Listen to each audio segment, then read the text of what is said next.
মোদিজির কাছে আমাদের একমাত্র দাবি সেটা হচ্ছে যে দেখুন আমরা সবাই আন্তর্জাতিক সম্পর্কের দোহাই দিই। মানে সব সরকার দিয়ে এসছে।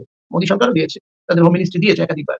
আন্তর্জাতিক সম্পর্ক বিঘ্নিত হবে, প্রতিবেশীদের সাথে সম্পর্ক বিঘ্নিত হবে ইত্যাদি, ইত্যাদি, ইত্যাদি। সেটা অনেক হায়ার লেভেলে গিয়ে সত্যি আমি সেখানে যাচ্ছি না।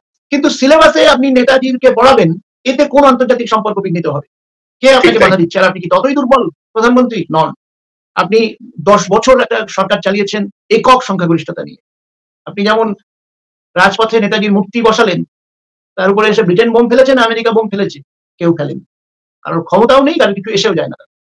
ঠিক তেমনিভাবে আপনি সিলেবাসে যদি নেতাজির কথা বলেন, আপনি যদি প্রতুল গুপ্তের ইতিহাসটা পাবলিশ করে মানুষের কাছে পৌঁছে দেন, আপনি যদি আইএন এর কীর্তি নিয়ে বিভিন্ন শহরে স্তম্ভ তৈরি করেন, মানুষকে জানান, সমস্ত ইউনিভার্সিটির সিলেবাসে যদি থাকে, নেতাজির নামে যদি চেয়ার থাকে, অনেক কিছু করা যায়।